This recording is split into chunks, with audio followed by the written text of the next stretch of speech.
Il ne s'attendait pas à une telle opposition au sein de son propre camp. Alors Donald Trump a décidé de convoquer les sénateurs républicains à la Maison-Blanche pour les convaincre une fois pour toutes de voter l'abrogation de l'Obamacare. Pendant 7 ans, vous avez promis au peuple américain que vous alliez abroger l'Obamacare. Les gens s'impatientent. L'inaction n'est pas une option. Et franchement, je pense que nous ne devons pas quitter la ville sans avoir un projet de réforme du système de santé, sans que l'on puisse donner à notre peuple un super système de santé. Une déclaration qui sonne comme un ultimatum lancé aux 49 républicains réunis autour de la table, des élus qui doivent faire face en même temps à une forte pression de leurs électeurs opposés à la réforme du système de santé.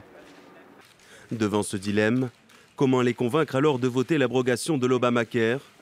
Pour le chef de file des Républicains au Sénat, toutes les options sont aujourd'hui sur la table.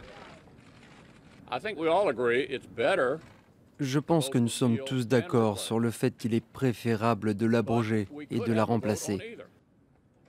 Nous pourrions avoir un vote sur une des deux options. Et si nous votons l'abrogation, le texte pourra être amendé au Sénat. S'il passe sans amendement, il faudra attendre 2 ans avant qu'il ne soit appliqué.